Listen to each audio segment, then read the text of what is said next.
दोस्तों, पवित्र बाइबल में इस बात को बिल्कुल साफ किया गया है कि अंतिम समय में बहुत से भरमाने वाले लोग आएंगे और वो बाहर से नहीं लेकिन हमारे ही बीच से निकले हुए लोग होंगे।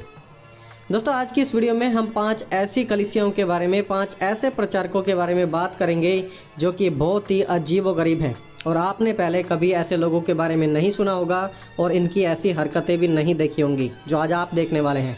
तो चलिए दोस्तों, हम शुरू करते हैं।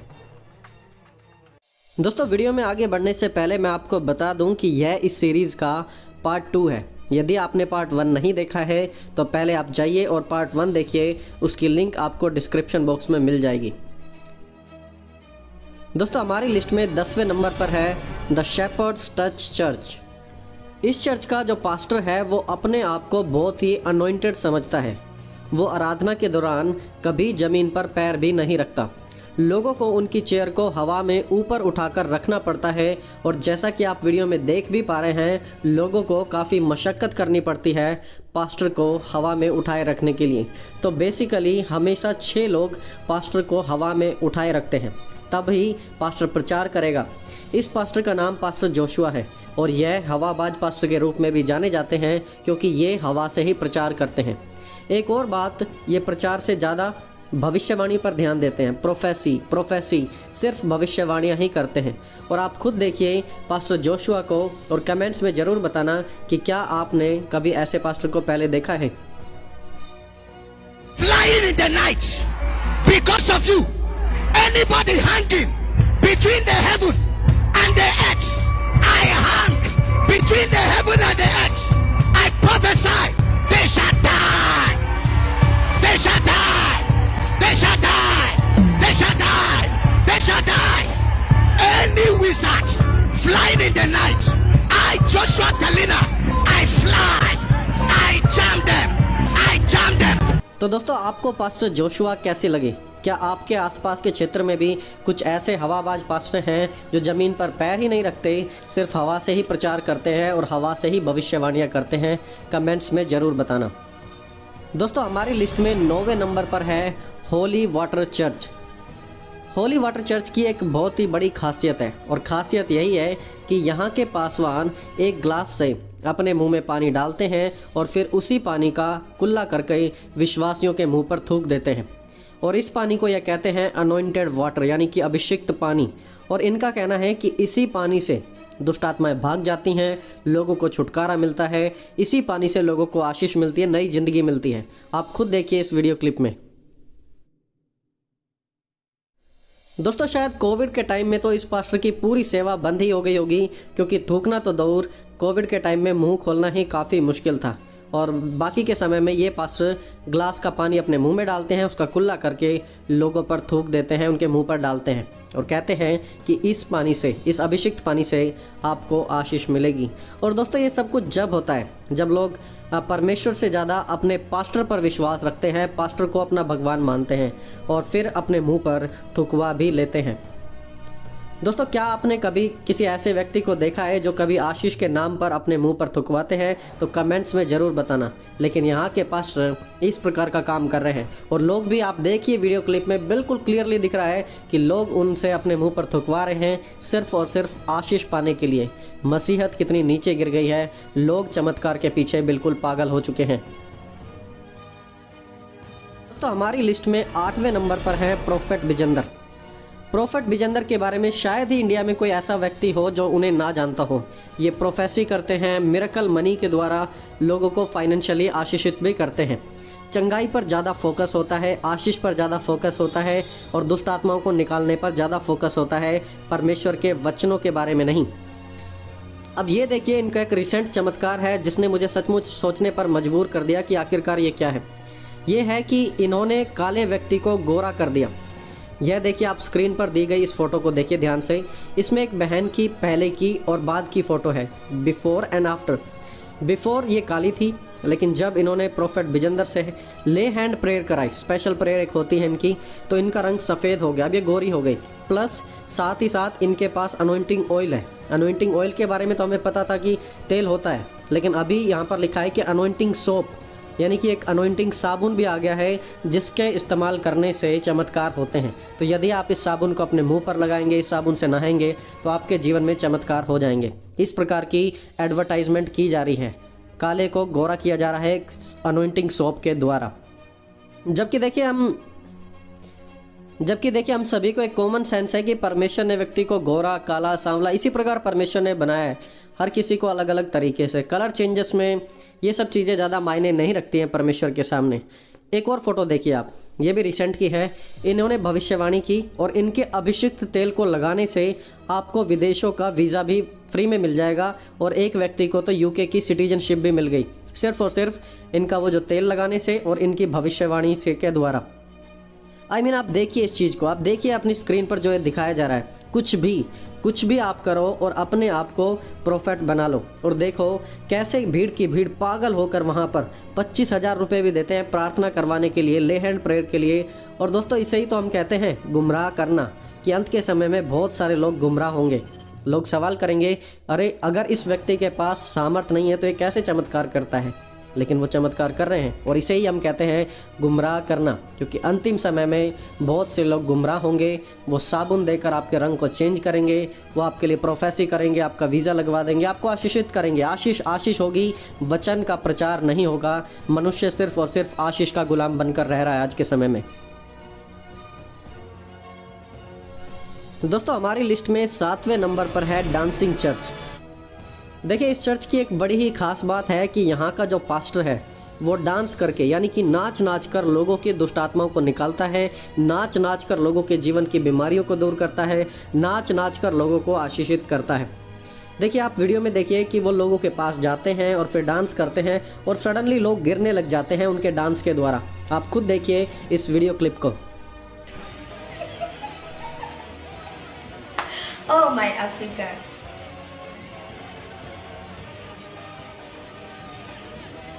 So these are the things I'm talking about. Like, I don't want you to come in and start telling me, yes, that's miracle. This is even kind of better because it's all like comedy to me, but it's still a scam to me. It's like, I don't know how I can put it, but all I have to say, you these men of God, you have to think, if you cannot fear God, have mercy. देखिए कैसी अजीबोगरीब हरकतें करते हैं ये लोग और जनता इनके पीछे पड़ी है। चर्च बिल्कुल फुल भरा हुआ है, लोग इन्हें फॉलो करने लग रहे हैं चमत्कार और आशीषों के लिए। जो लोग चमत्कार और आशीष के पीछे, पैसे के पीछे भागते हैं, वे लोग आज के समय में सबसे बड़े खतरे में हैं और सबसे पहले वही लोग बहकाए जाएंगे और भटकाए जाएंगे। और ये सब कुछ कैसे होगा वो हम इस वीडियो के एंड में, यानी कि लास्ट भाग में हम इसके बारे में डिटेल में थोड़ी बात करेंगे। दोस्तों हमारी लिस्ट में 6ठे नंबर पर है the redeemed church. Redeemed church नाम तो बहुत ही अच्छा लगता है लेकिन काम बहुत ही बेकार है। इस चर्च में पास्टर जिस कुर्सी पर बैठता है उसी कुर्सी की आराधना की जाती है। एक्चुअली इन लोगों का मानना है कि क्योंकि पास्टर इस कुर्सी पर रोजाना बैठते हैं तो यह कुर्सी आशीषित हो गई है और इसलिए सभी लोग आकर इस कुर्सी के सामने दंडवत करते हैं, झुकते हैं, इसे टच करते हैं, चूमते हैं और अपनी दुआओं को ऑफर करते हैं इस कुर्सी के सामने। दोस्तों इसकी एक HD क्लिप तो मैंने खूब ढूंढी लेकिन मिली नहीं, लेकिन ये एक ओल्ड क्लिप मिली है जो आप अपनी स्क्रीन पर देख सकते हैं। इसे आप देखिए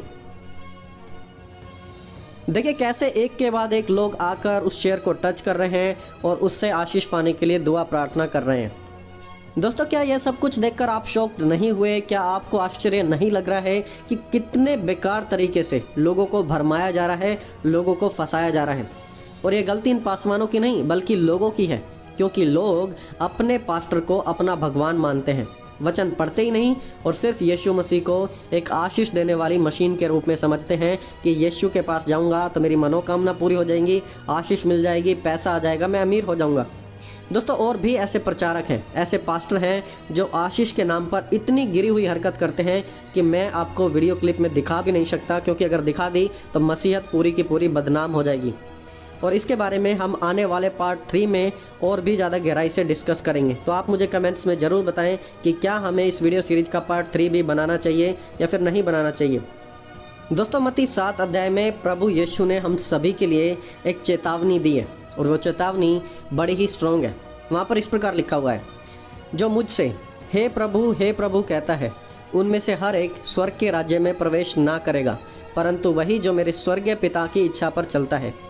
उस दिन बहुत से लोग मुझसे कहेंगे, हे प्रभु, क्या हमने तेरे नाम से भविष्यवाणी नहीं की और तेरे नाम से बहुत अचंभे के काम नहीं किए? क्या तेरे नाम से दुष्ट आत्माओं को नहीं निकाला? तब मैं उनसे खुलकर कह दूंगा, मैंने तुमको कभी नहीं जाना। हे कुकर्म करने वालों, मेरे पास से चले जाओ। देखिए यहाँ पर लिखा है कि उस समय लोग यीशु के पास आकर कहेंगे कि क्या मैंने तेरे नाम से भविष्यवाणी नहीं की? और यीशु का रिस्पॉन्स होगा कि मैं तुम्हें नहीं जानता। इसका मतलब है कि हर एक भविष्यवाणी करने वाला परमेश्वर की नज़र में सही नहीं है। कुछ लोग कहेंगे कि क्या हमने तेरे नाम से दुष्ट आत्माओं को नहीं निकाला? और प्रभु यीशु उन्हें कहेंगे, हे फेथ हीलर, ए हीलिंग करने वाले, यीशु उन्हें कहेंगे, गेट लॉस्ट, मैं तुम्हें कभी नहीं जानता। इसका मतलब ऐसा है कि कुछ लोग जो अपने आप को हीलर समझते हैं, जब वो यीशु के सामने खड़े होंगे तो यीशु उन्हें पहचानेंगे नहीं। और कुछ लोग कहेंगे, हमने तो आपके नाम से आश्चर्य कर्म किए, और यीशु उन्हें कहेंगे, गेट लॉस्ट, मैं तुम्हें भी नहीं जानता। और तब देखिए यीशु ने उन्हें क्या कहा, और तब यीशु कहते हैं कि मैं उनसे खुलकर कह दूंगा, मैंने तुमको कभी नहीं जाना। हे कुकर्म करने वालों, यानी कि हे गलत काम करने वालों, मेरे पास से चले जाओ। दोस्तों अब यहाँ पर हमारे लिए ध्यान देने योग्य बात है। देखिए यीशु मसीह के पास भविष्यवाणी करने वाले, दुष्ट आत्मा निकालने वाले जाएंगे, और बड़े बड़े काम दिखाने वाले भी यीशु के सामने खड़े होंगे, और यीशु उन्हें शाबाशी नहीं देंगे, बल्कि यीशु कहते हैं कि तुम गलत काम करने वाले हो, तुम कुकर्मी हो। प्रोफेट्स, हीलर, मिरेकल वर्कर्स थे आपके लिए, लेकिन जो लोग यीशु के पीछे भागते हैं उनके लिए तो ये सिर्फ और सिर्फ एक चेतावनी है। ये बहुत ही बड़ी बात है, क्योंकि दुनिया में हम लोग सिर्फ प्रोफेट के पीछे भाग रहे हैं, हीलर के पीछे भाग रहे हैं, ब्लेसिंग देने वाले के पीछे भाग रहे हैं, और ये कोई बुरे काम नहीं है। लेकिन जब ये परमेश्वर के सामने खड़े होंगे तो परमेश्वर कह देते हैं कि ना मैं भविष्यवाणी करने वाले को, ना दुष्ट आत्मा वाले को मैं जानता हूँ। हे कुकर्मियों, मेरे सामने से दूर हो जाओ। इन लोगों के पीछे हम भाग रहे हैं, और परमेश्वर कहेंगे कि मैं तो इन्हें जानता भी नहीं। और फिर ध्यान दीजिए, फिर प्रभु यीशु मसीह ने क्या कहा, एक और बात कही। यीशु ने कहा, स्वर्ग में सिर्फ वो ही प्रवेश करेगा, वही जो मेरे स्वर्गीय पिता की इच्छा को पूरा करता है। 21वें आयत में लिखा है, जो मुझसे हे प्रभु कहता है, उनमें से हर एक स्वर्ग के राज्य में प्रवेश न करेगा, परंतु वही जो मेरे स्वर्गीय पिता की इच्छा पर चलता है। तो जो भी परमेश्वर की इच्छा को पूरा करता है वही परमेश्वर के राज्य का अधिकारी ठहरेगा। अब सवाल यह उठता है कि परमेश्वर की इच्छा क्या है? दोस्तों इस वचन से हम सीखते हैं कि भविष्यवाणियाँ परमेश्वर की इच्छा नहीं है, दुष्ट आत्मा निकालना यह भी इच्छा नहीं है परमेश्वर की, बड़े बड़े काम करना यह भी परमेश्वर की इच्छा नहीं है। हालांकि ये सब चीज़ें होती हैं, लेकिन यह परमेश्वर की इकलौती इच्छा नहीं है। परमेश्वर की सबसे बड़ी जो इच्छा है वो प्रभु यीशु ने हमें बताई स्वर्ग में जाने से पहले। प्रभु यीशु ने कहा, यीशु ने उनके पास आकर कहा, स्वर्ग और पृथ्वी का सारा अधिकार मुझे दिया गया है, इसलिए तुम जाकर सब जातियों के लोगों को चेला बनाओ और उन्हें पिता, पुत्र और पवित्र आत्मा के नाम से बपतिस्मा दो, और उन्हें सब बातें जो मैंने तुम्हें आज्ञा दी हैं मानना सिखाओ, और देखो मैं जगत के अंत तक सदैव तुम्हारे साथ हूँ। प्रभु यीशु ने बताया कि लोगों को परमेश्वर के बारे में बताना, और जो आज्ञा मैंने तुम्हें दी हैं वो आज्ञा लोगों को सिखाना, और मैं तुम्हारे साथ हूँ। प्रभु यीशु मसीह ने कहा कि तुम लोगों को चेला बनाओ, विश्वासी नहीं। आज लोगों को विश्वासी बनाया जा रहा है, चेला नहीं। और देखिए यही काम तो प्रेरित पौलुस भी किया करते थे। प्रेरित पौलुस लोगों को चेला बनाया करते थे। चिन्ह चमत्कार से ज़्यादा प्रभु यीशु के सुसमाचार को फैलाने के लिए वो तत्पर रहते थे। उन्होंने कहा, क्योंकि मैं सुसमाचार से नहीं लज जाता, इसलिए कि वह हर एक विश्वास करने वाले के लिए, पहले तो यहूदी फिर यूनानी के लिए उद्धार के निमित्त परमेश्वर की सामर्थ है। और प्रेरित पौलुस ने अपने चेलों को भी, जैसे कि उनका जो प्यारा चेला था तीमुथियुस को भी यही सिखाया। तीमुथियुस को सिखाया उन्होंने कि तू वचन का प्रचार कर, समय और असमय तैयार रहे, सब प्रकार की सहनशीलता और शिक्षा के साथ उलाना दे और डांट और समझा। तो प्रेरित पौलुस ने तीमुथियुस को भी यही बताया कि तू वचन का प्रचार कर, पैसे का नहीं, आशीष का नहीं। दोस्तों वचन हमें बदलता है, इसलिए हमें परमेश्वर के वचन में मजबूत होने की ज़रूरत है, दूसरी बातों में नहीं। यदि आज हम सिर्फ और सिर्फ चमत्कार, छुटकारे, पैसे, ब्लेसिंग, हीलिंग, प्रोफेसी, इन सब चीज़ों के भागते रहेंगे पीछे, तो we are in a big danger. हम एक बहुत ही बड़े खतरे में पड़ जाएंगे और हमें भरमाया जाएगा। इसलिए प्लीज़ आप वचन पढ़ें और वचन में मजबूत हो जाएं। सत्य को जानोगे तो सत्य आपको और मुझे स्वतंत्र करेगा।